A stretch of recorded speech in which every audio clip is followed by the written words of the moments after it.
tudo bem? É com muito prazer aqui que eu venho apresentar o gabarito preliminar de informática do TJ de Minas. Nós tivemos 3 aulões para o TJ de Minas, tivemos curso de informática também, tanto completo quanto de exercício, então não poderia deixar de comentar a prova aqui com vocês. Para vocês que fizeram a prova do TJ de Minas e também para quem vem fazer, né, quem vai fazer outras provas que envolvam a banca com o Suplan. Tudo bem? Porque pode ajudar bastante. Por exemplo, você que vai fazer a prova do TRE do Rio de Janeiro. Também é importante essas questões. Então vamos para os comentários. Além de fazer a prova, dar o gabarito para vocês, preliminar, nós também vamos comentar algumas coisas a respeito da prova e isso pode fazer diferença em outras preparações de vocês e também na hora de elaborar um recurso ou outra coisa do tipo, tá bom? Então vamos lá. Considere as seguintes afirmativas sobre as teclas de atalho no sistema operacional Windows 7. Então ele traz algumas teclas aqui para a gente responder. Essa questão aí, gente, diferente de outras questões que nós temos na prova, é uma questão que a Consulplan já anunciava que iria cobrar. Se você pegasse as últimas questões da prova, das provas da Consulplan, vocês viram, e vocês também perceberam, que ele cobrava muito essas teclas de logomarca, da logomarca do Windows, mas associada a uma outra tecla. Então era fácil demais cair essa questão e realmente caiu. Vamos dar uma olhadinha? Então veja, a tecla do logotipo do Windows mais B pode ser utilizada para bloquear o computador. A gente viu que não, né? Não é o Windows mais B que é o bloqueio, é o Windows mais a tecla L que vem de lock, ou seja, para você bloquear a tela, bloqueio de tela Windows L, tá? A gente viu isso em várias aulas da gente, né? Nós vimos aqui, ó, que essa tela aqui, terceiro aulão 0800 do TJ, ó, terceiro aulão do 0800 do TJ, nós vimos essas teclas, olha aqui, no Madruga Concurseiro também, que foi sexta-feira passada, ó, nós vimos também, ó, Windows L, no próprio curso também, no curso de exercícios que eu fiz de informática, nós vimos também o Windows L aqui, tá vendo? E várias outras teclas que eu passei para vocês, pessoal também do curso teórico, então a gente viu essa tecla, então foi tranquilo pra gente. Olha lá, a tecla do logotipo mais A pode ser utilizada para exibir a área de trabalho. Também está errado. Para exibir a área de trabalho, como nós aprendemos também, o Windows D que mostra o desktop, né, que mostra a área de trabalho minimizando todas as janelas. Então, esse primeiro item está errado, o segundo item também está errado, e o terceiro item está correto. Ctrl+Shift+ESC pode ser utilizada para abrir o gerenciador de tarefas. Nós vimos duas teclas para abrir o gerenciador de tarefas. A famosa tecla Ctrl+Alt+Delete, que todo mundo usa, e a tecla Ctrl+Shift+ESC, que é aquela que quase todo mundo não usa, né? Então veja, eu já tinha alertado vocês que não ia cair Ctrl+Alt+Delete, que ia cair Ctrl+Shift+ESC, que era muito provável. Então, quando eu dou um Ctrl+Shift+ESC, ele abre diretamente o gerenciador de tarefas. Dá uma olhadinha na tela. Ctrl+Shift+ESC abre o gerenciador de tarefas. Veja que nós vimos essa tecla também, né, em várias ocasiões do nosso curso. Ó, nós vimos essa tecla no terceiro aulão, né, do TJ de Minas, o terceiro aulão de informática. Nós vimos essa tecla também em outros, né, olha lá, em outros aulões, como o Madruga Concurseiro, eu também mostrei essa tecla para vocês no Madruga Concurseiro. Olha aqui, ó, Ctrl+Shift+ESC, que foi sexta passada. Vimos também nos nossos cursos teóricos, né, nosso curso de teoria, de exercício, nós vimos todos esses itens da primeira questão aí, tá bom? Então, somente o item 3 está verdadeiro, a resposta do nosso gabarito é a letra C. Tudo bem? Vamos para a próxima questão.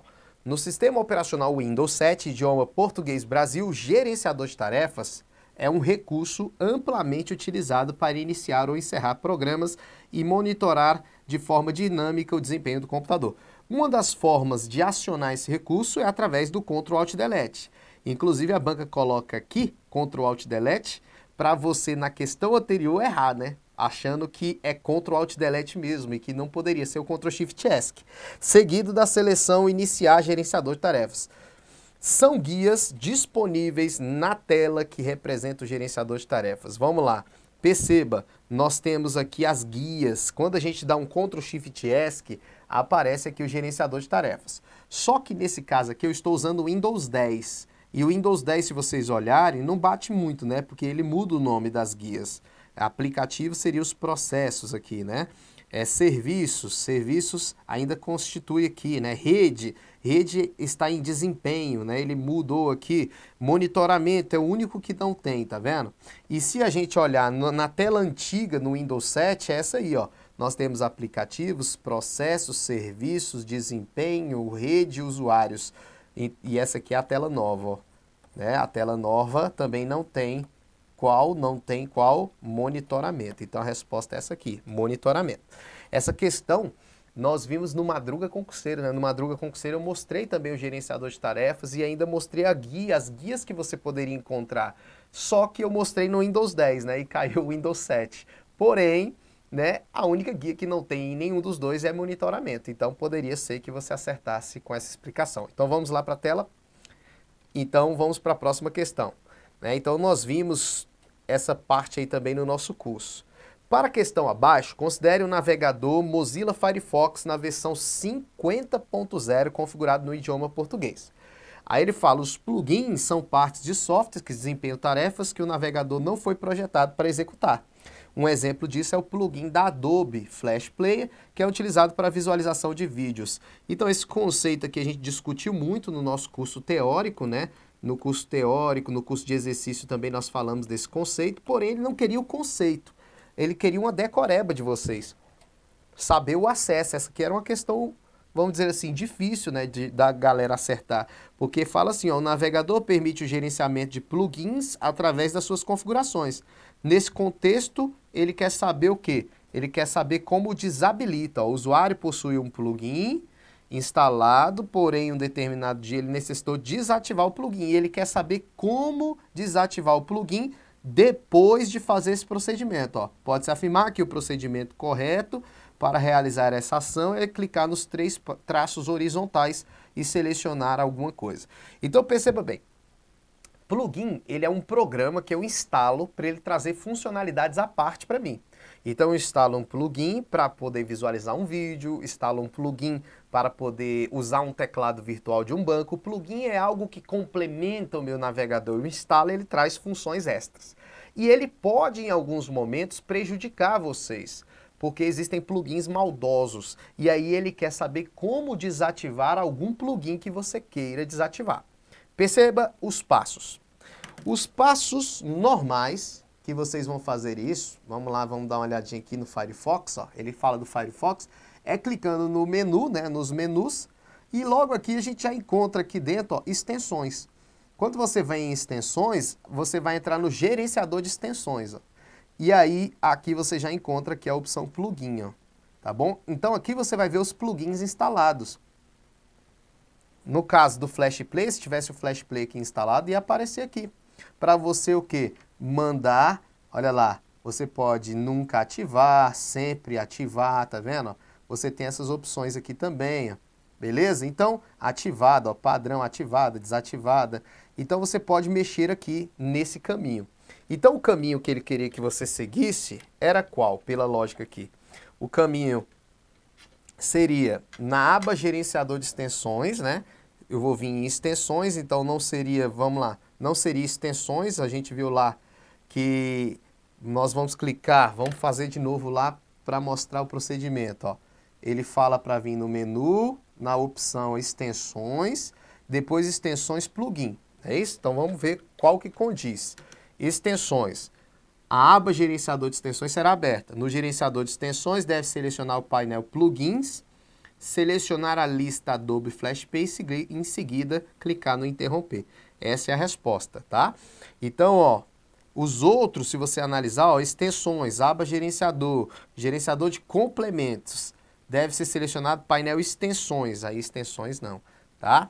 Então a resposta é a letra A. As outras, ó, já começa errado, plugins está errado. Então, quando a gente volta aqui, extensões, a gente percebe um pouquinho de incoerência, porque a banca pede qual versão? Vamos lá, vamos dar uma olhadinha. Ela pede a versão 50.0, né? Essa versão que eu estou trabalhando aqui só para a gente ver se já vai dar para fazer algum recurso ou não. Essa versão que eu estou trabalhando, vamos ver qual é a versão. Eu estou com a versão 55. Então, o que eu quero que vocês vejam? Depois vocês podem fazer isso. Essa versão que eu estou trabalhando, que ela é um pouco acima, ela é a 55, aqui em extensões, quando eu venho na opção plugins, eu tenho a opção aqui ativar e nunca ativar, tá vendo? Sempre ativar e nunca ativar. Porque na opção que ele colocou, na opção que ele coloca aqui, ele coloca clicar em interromper. Então, se na versão 50 tiver esse interromper, a questão não é passível de anulação. Mas se a questão, né, for realmente, a versão 50 for realmente parecida com a que eu estou trabalhando, 55, isso pode dar recurso. Então você instala a versão 50.0 para observar isso, tá bom? Então vamos lá. Agora, quem fez o curso teórico de informática, o curso teórico de exercício não, mas o teórico de informática, veja na tela. No curso teórico de informática, ó, a gente aprendeu o Firefox e eu falei exatamente das extensões, como é que habilitava e desabilitava as extensões. Então poderia ajudar na sua prova aí também. Mas vamos lá. Questão de número... Vamos passar aqui, vamos para a questão de número... Não tem número, né? Na verdade a gente está só fazendo as questões. Vamos lá. Para a questão abaixo, considere o navegador Firefox. A configuração bloqueio de conteúdo foi desativada manualmente. Quando um site é digitado na barra de endereço do browser, pode ser observado o botão de identificação, né, do site localizado à esquerda do endereço, representado pelo símbolo de um cadeado. Essa questão foi podre, ó.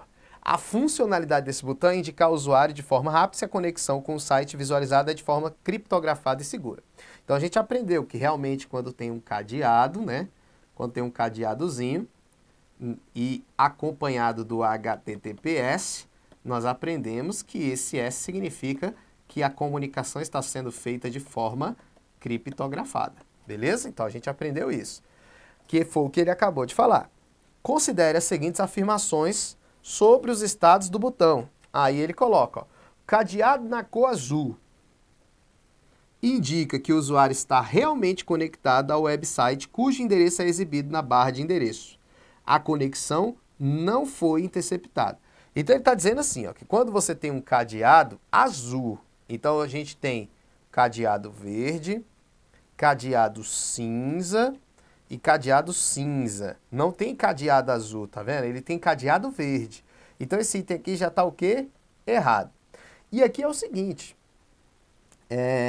uma questão muito sem lógica, né? Porque ela queria que você soubesse o que representa as cores dos cadeados quando vocês entram. Uma questão muito mal elaborada, muito ruim.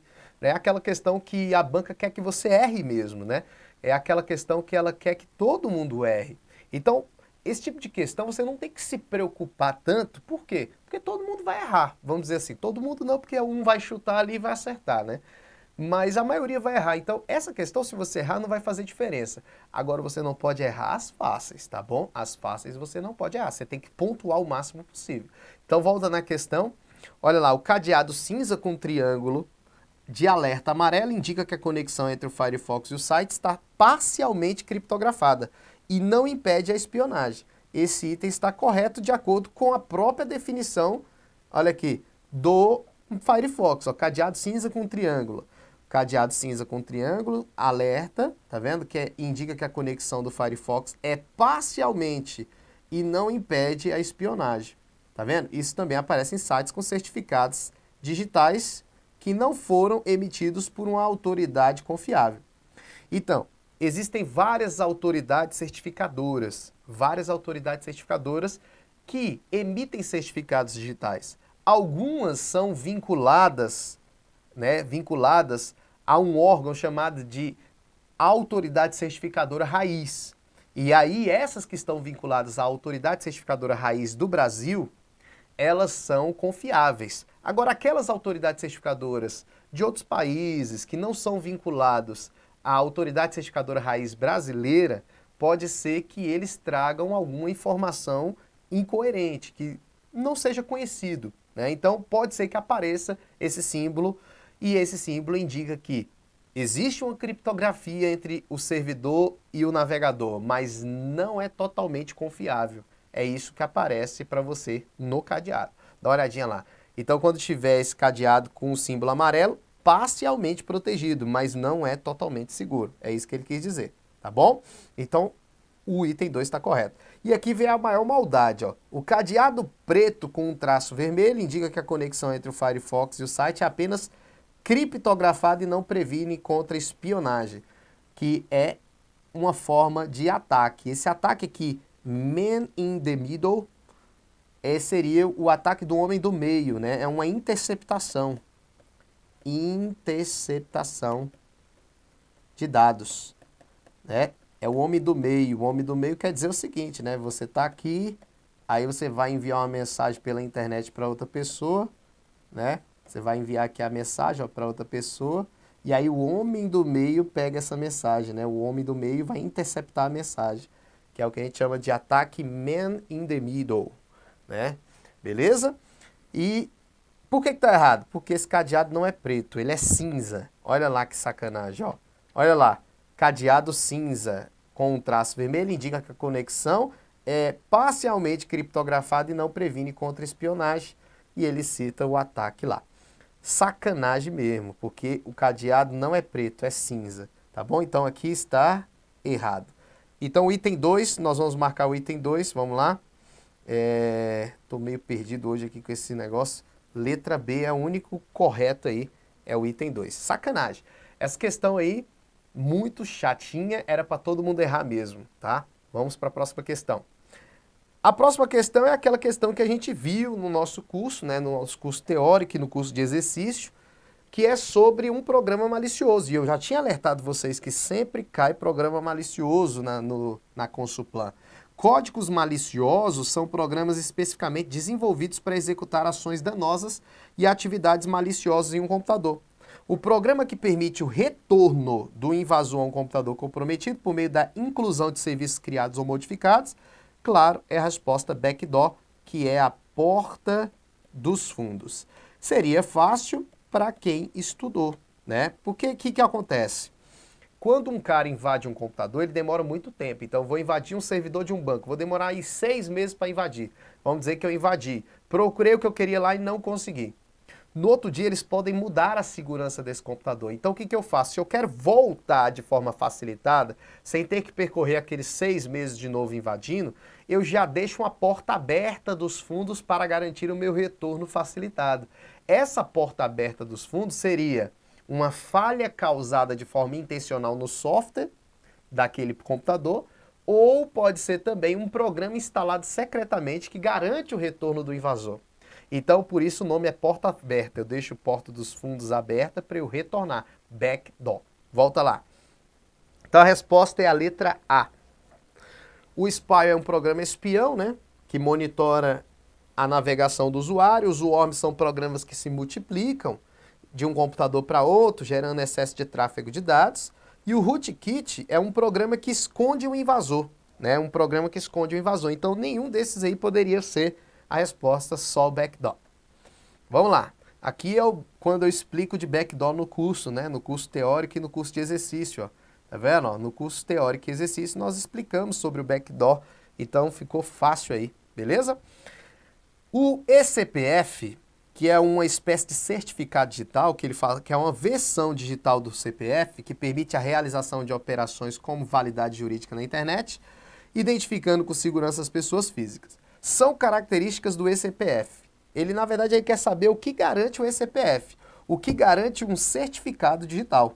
Né? O certificado digital, o eCPF, é para pessoa física e o eCNPJ é para pessoa jurídica. Naturalmente, o eCPF, sendo uma identidade eletrônica, ele vai garantir a confiança da comunicação entre pessoas e entidades. Né? Então, quando eu quero me comunicar com uma entidade na internet, eu quero saber se essa entidade tem certificado digital para garantir, né, que realmente essa entidade existe. E a entidade também quer saber se eu também tenho uma identificação digital para saber se eu realmente existo. Acontece muito de pedir certificado digital quando você vai entrar no site da Receita Federal para pedir uma emissão de uma multa. Ele vai te pedir o certificado digital. Então, é um motivo de confiabilidade na comunicação, confiança na comunicação. Então, exceto qual? Esse é confiável. Privacidade, confiável também. Por que privacidade? Porque o certificado digital, ele pode ser usado para criptografar a comunicação. E a criptografia garante privacidade. Ele serve para assinar documentos digitalmente, para garantir, por exemplo, a autenticidade. Assinar documentos digitalmente. Então, ele serve também para autenticar em sistemas, entrar em sistemas para garantir a confiança na comunicação, a autenticidade, né? Agora, vamos lá, privacidade, beleza? Compatibilidade. Essa é a resposta. Compatibilidade tem nada a ver. E agora, inviolabilidade. Aí você vai falar, professor, o que é inviolabilidade? É a mesma coisa de integridade do documento. Quando a gente aprendeu no curso teórico que o certificado digital serve para assinar documentos digitalmente, nós aprendemos que a assinatura digital, além de garantir a autenticidade, ela garante a integridade, né? Que é a integridade do documento, que ninguém vai violar o documento, né? Então, a letra D também garante. O que não garante é a letra C, compatibilidade, que não tem nada a ver com os princípios que vocês aprendem, tá? Então, certificado digital, tranquilo. Considere a seguinte especificação técnica de um monitor de vídeo. Também foi uma questão chatinha, né? É uma questão que meio sem lógica cair também, mas vamos lá. Considere a seguinte especificação técnica de um monitor. É um dispositivo baseado no princípio similar ao plasma. Ele utiliza diodos orgânicos de carbono no lugar de células de plasma. Além da iluminação, eles se encarregam em gerar imagens, dispensando o cristal líquido, resultando em uma imagem melhor produzida mais rapidamente. Então, veja bem, ele te dá algumas dicas aqui no texto, né? Então, ele fala, ó, é um dispositivo baseado em um princípio similar ao plasma. Então, se você chegar aqui similar ao plasma, já não pode ser o plasma, né? Porque é similar ao plasma, não pode ser o plasma. E aí ele te dá outras dicas aqui, ó. Além da iluminação, eles encarregam de gerar imagens dispensando cristal líquido. LCD. LCD é cristal líquido. Então, se dispensa o cristal líquido, aqui a gente dispensa esse aqui. Então, ficou só entre a letra A e a letra D. E é aí que você, se você soubesse o que era CRT, você matava a questão. CRT, gente, é esse monitor aqui, ó, é o monitor da bundona, é o monitor do bundão, um monitor de tubos catódicos. Esses tubos aqui a gente chama de tubos catódicos. E aí esse tubo, ó, trabalha com raios catódicos, 3 camadas de cores, tá vendo? Pontos de fósforos, canhões de elétrons, é exatamente a característica. Mas o que ele queria? Ele queria que você lembrasse que CRT é um monitor de tubos catódicos, é aquele monitor antigão. E se você soubesse disso, você dispensaria esse aqui e a resposta seria o LED. Veja bem, o LED, gente, ele é um pouquinho diferente do LCD. Quando a gente coloca LED, LCD e OLED, eles são tipos de monitores, né? São as 3 últimas gerações, vamos dizer assim, porém são diferentes. Esse aqui é de cristal líquido. Cristal líquido. É esse cristal líquido que vai gerar a imagem do monitor. O LED, ele já traz pequenos, vamos dizer assim, pequenas luzes, né, que são os LEDs, mas ainda usa cristal líquido. Ainda usa cristal líquido. Não é o princípio, mas ele fica lá no fundo do LED. E o OLED não usa cristal líquido, que é o que ele falou no enunciado. Ó. Se você mostrar lá, ó, olha lá, dispensando o cristal líquido. Então, não usa cristal líquido. Isso dá uma rapidez para a visualização da imagem, porque o cristal não precisa ser gerado. Então, olha aqui. Monitor LCD, né? Menor consumo de energia, trabalha com cristal líquido e tal, com menor consumo em relação ao CRT antigo, tá? E aqui o OLED e o LED, ó. Pode ver que o LED, ele tem aqui, tá vendo, ó? Algumas partes LCD, que ficam por trás da imagem, por trás do LED especificamente falando. Né? O LED está aqui, o painel de LED, ó, esse painel de LED está aqui, e ainda usa LCD ainda, cristal líquido, né? Na verdade não é LCD, vamos botar aqui, ele usa cristal líquido. Ele ainda usa cristal líquido. Então, para uma outra prova aí, lembre-se, o LED ainda tem parte de cristal líquido por trás, ele é um background de cristal líquido. Já o OLED, ó, não tem cristal líquido, pode ver que ele é menor, não tem background de cristal líquido. Não tem cristal líquido. Então, na verdade, o mais importante era saber dispensar as opções lá e saber o que era CRT para marcar a letra D.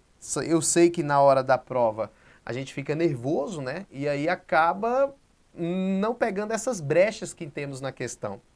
Vou te falar, nenhuma das minhas aulas falei desses tipos de monitores, né? Nenhum aulão também falei, porque era muito difícil cair sobre isso, mas caiu. Agora, o único lugar de materiais meus que você conseguiria achar essa informação era um livro antigão meu de 500 e poucas páginas. Nesse livro antigão meu tinha sobre esses monitores, mas nesses materiais novos não, porque é uma coisa que quase não cai. Vamos voltar lá. Aqui, ó, o LEDzinho, ó, com o cristal líquido por trás, ó, e o OLED sem o cristal líquido por trás, ó, só os LEDzinhos, só as luzes. Tá vendo? Vamos lá. Segurança da informação é um mecanismo de proteção de um conjunto de informações com o objetivo de preservar o valor que eles possuem para uma pessoa ou organização. Está correto o que se afirma sobre princípios básicos de segurança da informação, exceto um. Então ele vai falar dos princípios, nós aprendemos esses princípios, nós vimos nos aulões esses princípios, os aulões gratuitos, nós vimos no curso de exercício, no curso teórico. Essa questão era tranquila, vamos lá, você tinha que saber os princípios. Disponibilidade garante que a informação esteja sempre disponível. Então ele quer dizer, ele quer o princípio que está errado, tá? Então a disponibilidade garante que a informação esteja sempre disponível? Sim. Então não é a resposta errada, porque ele quer a que está errada. Integridade garante a exatidão da informação. O que é exatidão? A inteireza. Ou seja, que a informação não seja modificada. Então a questão está certa também. A exatidão, que ela não seja modificada. Exatamente como ela estava, ela vai estar. Exatidão da informação, a inteireza. Beleza? Então tá certo, não está errado. Confidencialidade garante que a informação seja acessada somente por pessoas autorizadas. Correto também. Não é a nossa resposta. Então só sobrou a letra D. A letra D é a resposta. Não repúdio garante que a informação é autêntica e que a pessoa recebeu essa informação. Isso aqui seria autenticidade, que é autêntica, né? Esse final aqui também está errado. Agora, não repúdio. O que é o não repúdio? É a garantia de que as pessoas não neguem aquilo que elas fizeram numa comunicação. É a garantia da não negativa de autoria. Então, quando eu assino um documento digitalmente e envio para você, você conferiu a autenticidade do documento. Pô, tá autêntico. Eu não posso negar que foi eu. Eu não posso negar por quê? Porque garante o princípio do não repúdio. Eu não posso negar. Não repúdio quer dizer não negar, tá bom? Então volta lá. Nós vimos isso aí nos cursos e nos aulões também. Então, essa era uma questão das fáceis que você não podia errar. Aqui está o vídeo, ó, que eu explico o não repúdio no nosso curso do Estúdio Aulas. Vamos lá. Considere a seguinte situação hipotética. Em um determinado setor do Tribunal de Justiça de Minas Gerais, trabalham 4 servidores, Renata, Fabiana, Augusta e Marcelo. Fabiana é a coordenadora desse setor e necessita enviar um e-mail abordando um problema que já foi denunciado pelo servidor Renato. Considerando o problema exposto, uma forma da coordenadora enviar um e-mail para todos os 3 servidores, sem que eles tenham o conhecimento que Renato também recebeu a mensagem, é adicionar apenas o endereço de e-mail dele no campo Q. Então veja, o texto diz o seguinte, que em um determinado setor do TJ trabalham 4 servidores, que é a Renata, Fabiana, Augusta e Marcelo. Fabiana é a coordenadora, tá? E, olha lá, Fabiana é a coordenadora desse setor e necessita enviar um e-mail abordando um problema que já foi denunciado pelo servidor Renato. Então eles querem mandar, ela quer mandar um e-mail para todo mundo, só que ela não quer expor o Renato, né? Porque o Renato ele denunciou, então ela não quer expor o e-mail do Renato. Olha lá, considerando o problema exposto, uma forma da coordenadora enviar e-mail para todos os 3 servidores, sem que eles tenham conhecimento que Renato também recebeu a mensagem, o Renato tem que ficar no campo de cópia oculta, porque tem que manter a privacidade de Renato, então tem que colocar o Renato no CCO. Então a resposta é a letra C. Usar o Renato como cópia oculta. Essa também era uma questão fácil, que nós vimos também no curso teórico do Estúdio Aulas. Vamos lá. Considere que a versão da ferramenta utilizada é o LibreOffice. Na caixa de diálogo de impressão, o procedimento para imprimir as páginas 1 e 5, 6 e 9 de um documento é informar na caixa páginas o valor que. Veja, quando você quer colocar assim, ó, 1 e 5 e 6 e 9. Quando você vai colocar isso aí, você pode usar o ponto e vírgula, tá? Então você vai usar o ponto e vírgula. Que nem no Calc, que nem no Excel, você usa o E com ponto e vírgula. E quando você quer intervalo, por exemplo, eu quero de 1 até 5. 1 até 5. Aí eu vou usar 1-5. Aí você fala, professor, mas lá no Excel é 2 pontos, lá no Calc é 2 pontos. Não, aqui não é 2 pontos, aqui é um traço. Então, quando é E, eu uso ponto e vírgula. Tudo bem? E quando é até, eu uso o traço. Então, ele quer o quê? Quer um intervalo que envolva esses números aqui, ó. Vamos ver se o primeiro envolve. 1, vamos pintando, ó. 1 tá aqui, 1 tá aqui. E 5 até 6. E 5 até 6. 5 tá aqui, 5 tá aqui. Até 6, quem entra? O 6. O 6 tá aqui também. E o 9. E o 9 tá aqui. A resposta é a letra A. Se você olhar 1 e 9 até 6, nada a ver. 1, nada a ver. 1 até 5, já entra o 2, o 3, o 4, e lá não tem o intervalo. Então, essa é a resposta, letra A. Vimos isso aí também no curso do Writer. Ou foi Writer ou foi Calc, eu não lembro quando eu falei das impressões. Vamos lá. Considere a versão da ferramenta utilizada no Writer. Normalmente é uma ação padrão do editor de texto mover as palavras que não se ajustam em uma linha para a linha subsequente. Essa característica pode ser alterada ativando o recurso hifenização automática, que insere os hífens onde for necessário nos parágrafos. Para ativar esse recurso é necessário clicar com o botão direito do mouse em um parágrafo e fazer o quê? Então veja bem, ele quer falar da hifenização. Então o que é a hifenização? É quando não cabe, né? Quando não cabe o texto em uma linha, né? Em vez de ele jogar para a linha de baixo, ele hifeniza, ele coloca um hífen, exatamente como está aqui no texto, ó. Deve ser, tá um hífen aqui, apesar que não teve muito a ver, mas se a área tivesse aqui separada, ele ia fazer a separação silábica e ia descer o restante para baixo, que é a separação silábica. Hifenização é isso. Então veja bem, ele fala o seguinte, para fazer a hifenização, você clica com o direito, né, e ele quer saber exatamente dessa maneira. Ó. Clica com o direito e vai em qual lugar? Vamos lá, olha lá. A opção parágrafo, e na opção parágrafo eu encontro aqui, ó, fluxo do texto. Aí no fluxo do texto tem aqui hifenização automática. Poderia ser com o botão direito, ou pode ser aqui também, ó, formatar parágrafo. Naturalmente eu explico pelo formatar parágrafo. Né? O botão direito também vai ter a opção parágrafo, fluxo do texto. Então, dentre as opções, qual é a opção mais coerente? Vamos lá. Parágrafo, clicar na guia fluxo do texto. E na área hifenização, selecionar a caixa automaticamente. Para finalizar o procedimento, dá o OK. Então, vamos lá. Ele fala para selecionar automaticamente. Então, seleciono o texto, botão direito, formatar parágrafo, guia fluxo do texto, automática. Ele falou lá automaticamente, mas vamos lá. Automática. Vamos ver se isso vai influenciar alguma coisa. Vamos lá. Por enquanto não influenciou, mas vamos ver o outro. Ó. Parágrafo, opções. Parágrafo na guia opções já não tem essa guia opções. Escolher formatação também não tem nada a ver. Escolher formatação também não tem nada a ver. Então a resposta é a letra A mesmo. Agora, esse automaticamente aqui, vocês têm que analisar a versão. A versão que ele pede aqui é 5.1. Vamos ver a versão que eu estou usando. Eu creio que seja mais do que 5.1. Vamos lá. Versão que eu estou usando aqui, a versão é 5.1.5.2. Então, ó, o que vocês vão fazer? Vocês vão procurar a versão 5.1. Se existir essa versão 5.1 sozinho, sem esse 5.2 aqui no final, que eu não sei se existe, vocês vão procurar.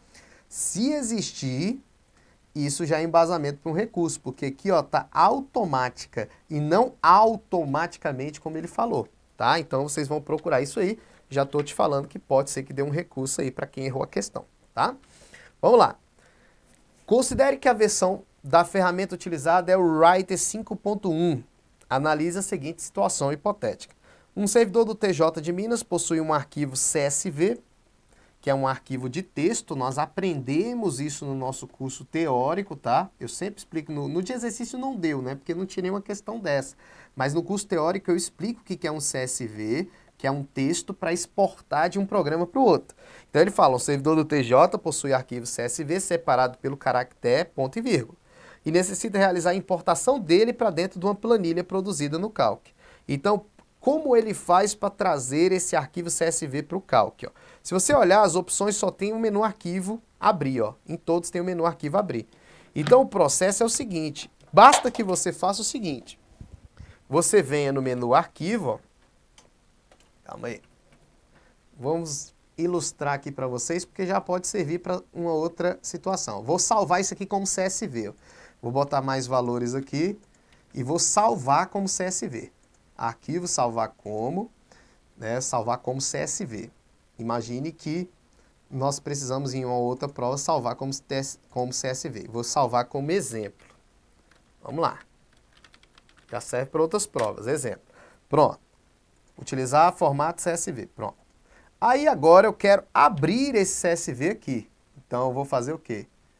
Vou pedir um novo aqui, só para não mexer com a planilha que eu estou. Arquivo abrir. E vou pegar o CSV lá. Ó. CSV, exemplo. Pronto. Aí quando eu escolhi o CSV, ele não abriu, ele abriu direto aqui porque eu gerei foi aqui mesmo. Mas ele teria que aparecer essa tela aqui, ó. E não apareceu porque eu gerei pelo próprio Calc. Mas quando eu vou no abrir, ó, gente, ele fala, ó, e no campo tipo de arquivo, selecionar o formato texto CSV. Vamos lá. Fonte de dados, todos eles ele fala fonte de dados, ó. Fonte de dados nesse aqui, fonte de dados nesse aqui. Vamos pegar um arquivo CSV mesmo, porque senão a gente não vai achar a resposta correta e não vai entender. Vamos pegar um arquivo CSV um pouquinho maior. Vou pegar um do Excel, gerado no Excel para a gente ver. Tá? Vamos pegar aqui. Eu vou gerar um pelo Excel para ficar mais fácil de a gente entender. Porque senão vai ficar muito invisível. Vamos lá. Vamos botar aqui alguns dados. Aqui, dados A, B, C, D. E aqui ano, só para a gente ter uma noção. 2001, 2002, 2001, 2003, 2001. Pronto. Agora eu vou salvar ele aqui como CSV. Salvar como. Salvar aqui na área de trabalho. Vou salvar como CSV separado por vírgulas aqui. Vamos chamar de pasta 1 CSV. Os recursos, você quer manter o formato? Sim. Vamos lá. Agora vamos tentar lá, porque naquele momento ele abriu direto, né? Ele não teve nenhuma complicação para abrir o arquivo. Vamos ver se agora ele vai perguntar alguma coisa. Agora sim. Vamos lá.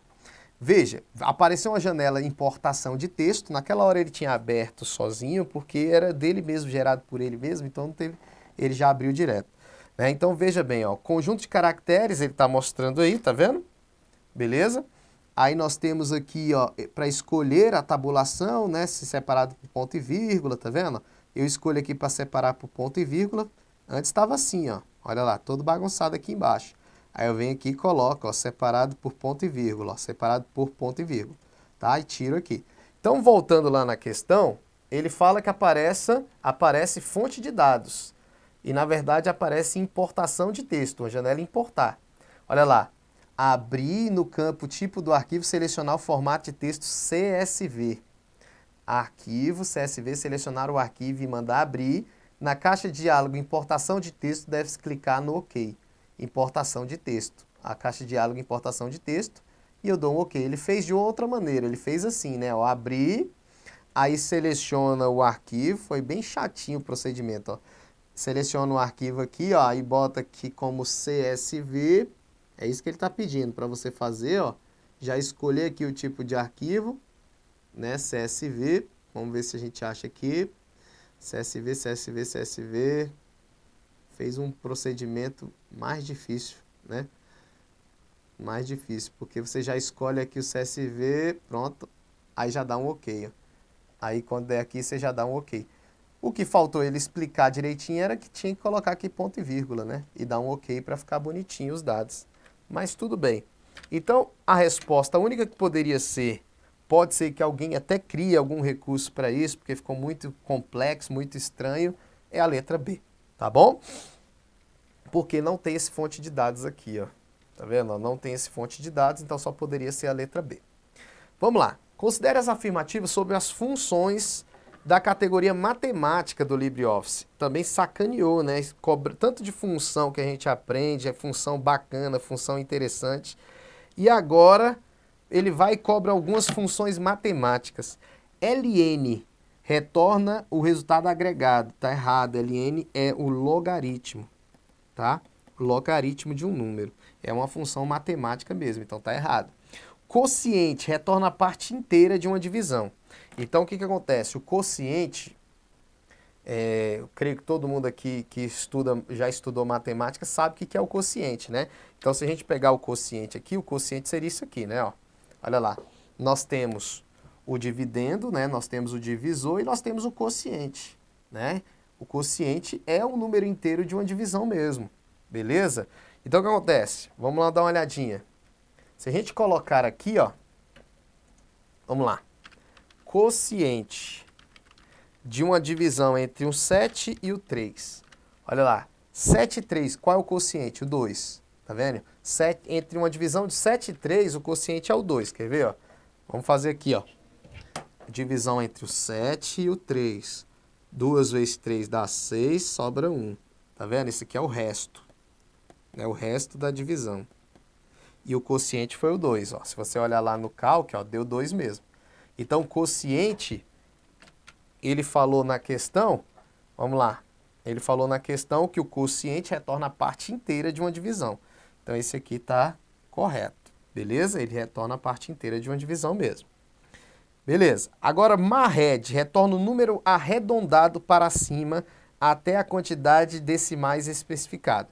Para retornar um arredondado para cima, não é marred, tá? O conceito de marred aqui também está errado. Nós temos a função, gente, dá uma olhadinha aqui, ó. Arredondar, olha lá, para cima. Tá vendo? Arredondar para cima. Então, ali naquela questão, quando ele fala assim, ó, retorna o número arredondado para cima até a quantidade decimais especificada, seria a resposta arredondar ponto para cima. Marred é uma função que faz o quê? Para uma próxima prova que cair, ó. Marred retorna o número arredondado ao múltiplo desejado. O que quer dizer isso? Retorna o número arredondado ao múltiplo desejado. Se eu colocar assim, ó, marred, e botar assim, 2, ponto e vírgula, ó, múltiplo desejado, múltiplo de 2. Botar 2 não, senão não vai dar para entender. Vamos botar aqui 13. Vamos lá. Qual é o próximo múltiplo de 2 depois do 13? O próximo múltiplo de 2 depois do 13. Esse aqui é o múltiplo. Esse é o múltiplo, eu pedi múltiplo de 2. E esse aqui é o número que eu quero pegar. Então, ele vai retornar, ó, retorna o número arredondado ao múltiplo desejado. Então, se o número aqui é 3 e o múltiplo é 2, quem é o próximo? Então é só a gente colocar lá que ele vai te mostrar, ó. Você vai entender melhor agora. Vamos lá, Marred de 12 é? Não, 13, ponto e vírgula 2, ó. Ele vai dar 14, tá vendo? Porque 14 é o próximo número múltiplo de 2. Por isso que deu 14 aqui, ó. Próximo número múltiplo de 2. Então, se eu colocar assim, ó, Marred, botar aqui 16, ponto e vírgula 3. Esse é o múltiplo. Quem é o próximo aí? Vamos lá, vamos botar lá no programa para ele responder pra gente. Igual Marred 16 múltiplo de 3, olha lá, 15. Porque no caso aí, como é um múltiplo de 3, vai ser o anterior e não o próximo, tá vendo? Então o que acontece é que o conceito de Marred, né? Marred é uma função que depois a gente pode até pegar um dia para fazer vários itens para a gente entender melhor, né? Porque é uma função nova, né? Eu nem uso essa função, estou tentando explicar para vocês aqui de uma maneira mais simples, mas voltando na questão, o conceito de Marred não era o mais importante aqui. O mais importante era você saber a função arredondar ponto para ponto cima, que era a resposta da questão. Tá? Então aqui também está errado, só ficou o item 2 verdadeiro, só o item 2 verdadeiro, letra B. Tá? E aí veio uma outra questão de lascar todo mundo, que foi essa função aqui chamada de XOU. XOU. E aí é o seguinte, nós aprendemos em alguns aulões e até mesmo no curso teórico a gente aprendeu o OU, né? Que é aquele mesmo OU do raciocínio lógico, né? Como é que é o OU do raciocínio lógico? Se eu tiver um V e um F, um V e um F, e um F e um V, como é que funciona? Quem lembra? Vamos lá, no raciocínio lógico. Quando eu tenho um V e um F, no OU, se eu tiver um V, é suficiente para ser V. Se eu tiver um F e um V, é V. Se eu tiver um V e um V, é V. E se eu tiver F, F é a única condição inadmissível, que dá falso. Né? A gente aprende isso aí em raciocínio lógico. No OU, se um for verdadeiro, no final é para ser verdadeiro, no teste lógico com OU. Diferente do E, né? No E só vai ser verdadeiro se você tiver os dois verdadeiros. Se não tiver os dois verdadeiros, não tem como o E dar verdadeiro. Então, no OU, se um for verdadeiro, o outro é já suficiente para ser verdadeiro. No XOU, gente, esse aqui, ó, para quem estuda raciocínio lógico, esse é o OU exclusivo. Esse aqui é o OU exclusivo. E quem aprende o OU exclusivo é aquele tal do OU. OU. O OU exclusivo é o OU. E no OU exclusivo é o seguinte, quando um é verdadeiro, uma condição testada é verdadeira, necessariamente a outra tem que ser falsa. Porque é aquilo que a gente sempre fala também no raciocínio lógico. Por exemplo, eu chego para você, você fala assim, ó, professor Léo Matos, tem como você me dar um curso do MPU? Aí eu falo, beleza, te dou um curso do MPU. Aí eu falo assim, aí você fala, beleza, professor, um de técnico e um de analista, tá? Aí eu não. Ou um ou o outro. Quando eu falo para você ou um ou o outro, é só verdadeiro um. Não pode ser os dois verdadeiros e nem os dois falsos. Ou um ou o outro. Né? Isso é igual o menino quando pede brinquedo. Ó, eu quero uma bicicleta e quero um carrinho. Não.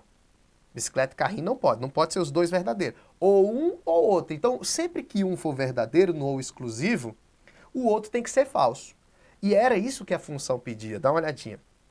Veja, quando você vai no conceito, né, quando você vai no conceito não, mas quando você vai na definição, você não entende nada. Olha lá, o resultado do ou exclusivo é verdadeiro quando o número de entradas for verdadeiro. Olha lá, quando o número de entradas verdadeiro é ímpar. E falso quando o número de entradas verdadeiro é par. Isso aqui é uma explicação, é o conceito que vocês encontram nos programas. Só que com isso aí não dá para entender nada. Né? É o ou exclusivo, galera. Olha como é que funciona o ou exclusivo. Vamos lá. Você tinha que fazer o seguinte. Ó, A1 é igual a B1. Você ia ter que fazer os testes lógicos. Ó. Então eu vou botar até aqui embaixo. Ó. XOU A1 é igual a B1, ponto e vírgula, A1 é maior que B1, ponto e vírgula, C1 é maior que B1. Tá vendo aí? Aí eu vou fazer os testes, ó, teste lógico. Esse primeiro, A1 é quanto? 30. 30 é igual a B1, B1 é quanto? 10. 30 é igual a B1? Não, falso. Se esse aqui é falso, necessariamente, para ser verdadeiro, esse aqui tem que ser verdadeiro. Porque se esse aqui é falso, o outro tem que ser verdadeiro. Então, vamos testar. A1 é 30, maior que B1 é 10. Deu verdadeiro. 30 é maior que 10. Deu verdadeiro. Vamos lá. Então, se esse é falso, necessariamente esse é verdadeiro. E se esse é verdadeiro, necessariamente esse aqui tem que ser o quê? Falso. Então, vamos lá. C1 é 20. Maior que B1. B1 é quanto? 10. 20 é maior que 10? Vamos lá. 20 é maior que 10? Verdadeiro. 20 é maior que 10. Então, perceba. O primeiro deu falso. O segundo deu verdadeiro. O terceiro tinha que ser falso. Certo?